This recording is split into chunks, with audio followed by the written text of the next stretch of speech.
was no exception. I thought the difference in the game, defensively, the first 8 or 9 minutes of the game we really defended, and then I thought the first 10 minutes of the second half we really defended. Outside of that, we didn't have an answer for them. When they bring Kapke in the game, that obviously pulls Kalkbrenner away from the rim and takes what's best about our defense away. And to his credit, he made some big shots. Now, we were able to attack him on the other end, and Kalk was able to get some baskets at the rim during that stretch where we created some separation. So Butler's been close. They played a killer of a schedule.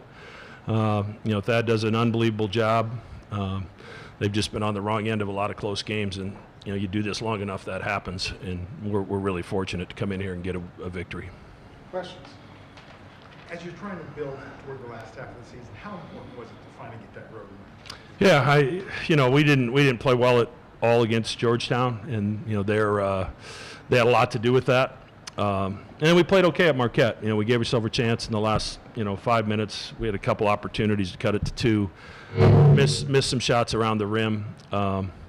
So we're getting better. We're certainly not a finished product, and we're running a lot of guys in and out of there trying to find a combination that works. But I was really worried about this game because Butler has played unbelievably well in stretches. They just haven't been able to quite be able to finish it, and it's just a matter of time before that happens. We're fortunate it didn't happen today. Neal had a stretch in the second half there where he was really aggressive and attacking the basket. I believe he had 4 straight baskets. Did you feel like there was a matchup that you could explore, or was that just him kind of taking the game over in those moments? A little both. We liked the matchup that he had on him, and Jemiah's gotten so much better at playing with a better pace. Early in the season, he was in a hurry a lot, and he's really worked on reading the defense, taking what they give you, and 3 assists, 1 turnover, and then, as you mentioned, 4 big baskets at a time. I think it was 59-57. We were able to create some separation. A lot of that was on his shoulders. It's not every day you see a 6-footer almost get a triple-double. Can you talk about Steve? Yeah, he's neither him and Kalkbrenner are feeling very well, so I was concerned coming into the game. But 12 rebounds, and obviously he scores the ball for us and really distributes the basketball for us, and he means a lot to our team. When we lost Pop Isaacs, he became really our only one of our only ball handlers, and we aren't able to take pressure off him very much. And he takes the beating, he keeps coming back, and he was 0 for 7 from the 3-point line after a 1 for 13 at Marquette, and he hits a big one in the guts of the game there to create some separation for us. So he's been an unbelievable leader for this team, as is Kalkbrenner, and they're the reason we're still in the fight. You mentioned what the big shots at Kapke hit. He seems to be more kind of a modern big with the way that he can shoot. Just what kind of element does he bring to the team, and just again, how difficult does he bring? Does his shooting make it to defend? Yeah, for a team like us that relies so heavily on Kalkbrenner's rim protection to keep teams from scoring 6 feet and in, it's huge for us. And screen is vastly improved from a year ago, and he provides that rim protection. So when he goes out, they don't necessarily have the same rim protection, but they force you into a lot of decisions on the offensive end, because Coach Mata does a good job of moving him around. It's not just ball screens. He's got him at the top of the floor. He'll stick him in the corner. So you have to make decisions. You have to make decisions on help, and we got burned on those decisions several times with those 3-point shots he made. What does he do when you're trying to build a team and you have a great game like the Kansas game, and a guy plays a great game and he's suddenly gone? Yeah, it's injuries are part of the game, and we had a heck of a year last year, and I'm not sure any of our starting 5 or our Farabello, who was our 6th man, I'm not sure they hardly missed a practice, let alone a game. And this year it's been kind of one thing after another with injuries and illnesses and a season ending injury for Isaacs. But you always talk about next man up, and you know we've had to slide Jason Green from the power forward position to the small forward. Mason Miller's playing minutes at that small forward. We're trying to get Fedor a little bit more comfortable to give us another ball handler. So guys have had to kind of adjust and maybe play a role that they weren't anticipating they were going to play, and that takes a little bit of time. But we're getting better, and you know that's the important thing. And you know we're in a league that it's hard to win. I don't care who you play. You just turn on the TV. There's a lot of close games, and but you know, guys have stepped up. We understand he's not coming back, so you know we forge forward without him. And Coach, for Butler to enter this game on an 8-game losing streak, and for them to fight as late in the game and to keep it within a possession, just what does it say about the mindset and kind of the mentality that this team still has despite the losing streak? Well, the guy sitting on the end of the bench over there has been doing this a long time and has done it about as well as anybody in the country. So, you know they're not going to quit, because that's not what Coach Mott is about. And you know they're going to win games. It's just a matter of time. And like I said, we were fortunate to come in here and get a victory. But you know they keep fighting, and you know you watch them play, and you wouldn't be able to tell whether they're on an 8-game winning streak or an 8-game losing streak, because they're playing the right way, they're sharing the basketball, they're competing defensively, and you know they fought us to the very end. Anything else? Thank you.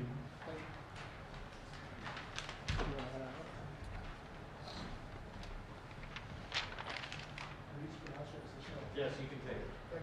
Take all of it. Whatever you need. They said they would stay. They're having hold. Take them all. You need more. Last week you gave me more. I'll take a picture of you two, and then Henry will take a picture of us. That's fine. We'll get it. Stand in the middle. Move the chair.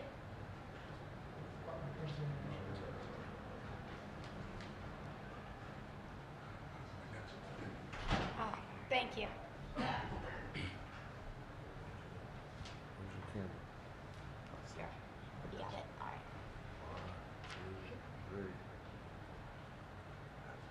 Awesome. Thank you. Thanks, man.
All right, we'll start with some questions for Bowden and let him go, and then we'll get to Finn. So, Bowden, Coach McDermott said that it's, with the way you guys played, it's hard to tell if you guys are on an 8-game winning streak or an 8-game losing streak, just with the way you guys fight, continue to fight. Just despite, the losing, just how do you feel you guys fought to the end, and just what's it say about the team?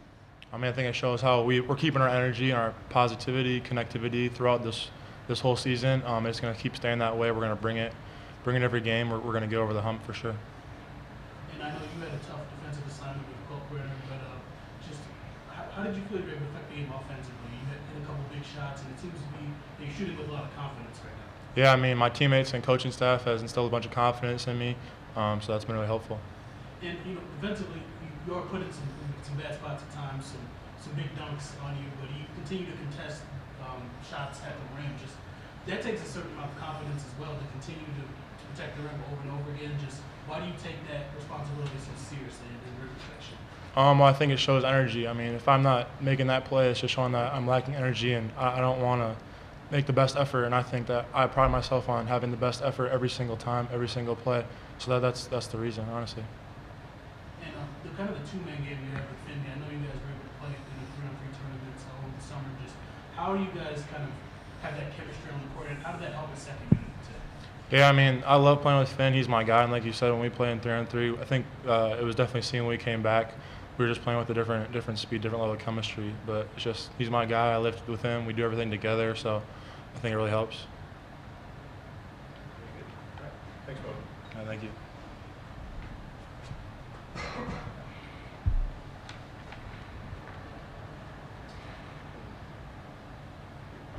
Yeah, you're good. You're good. You're good. Questions for Finn? You're ready. And Coach, again, just what Coach McDermott said that, with the way you guys are playing, you can't tell that you guys are on a losing streak. Are you satisfied with the effort from the guys, and do you feel like this will change soon?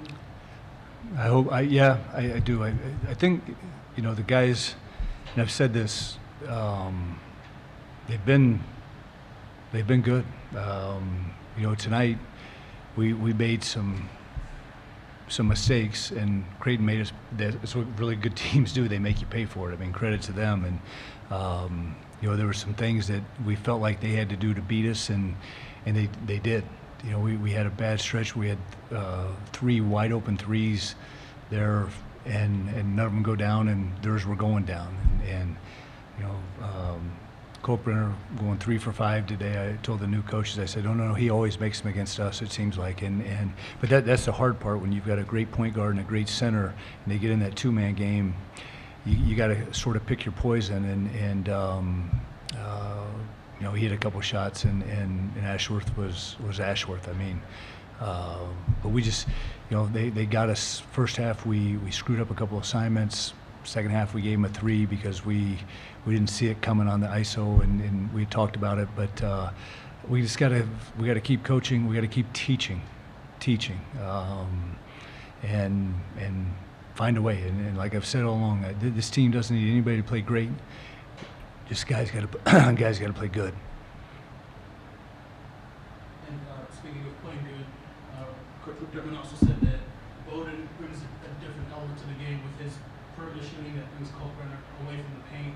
Just with him being a shooting big, how does that kind of open up your offensive goal? Well, it was big today, and Bowden does a great job. He's a really good screener as well, and I thought he was as dialed in, and as you said to him, it's a tough assignment down there. I mean, that's I think a 5th-year player, and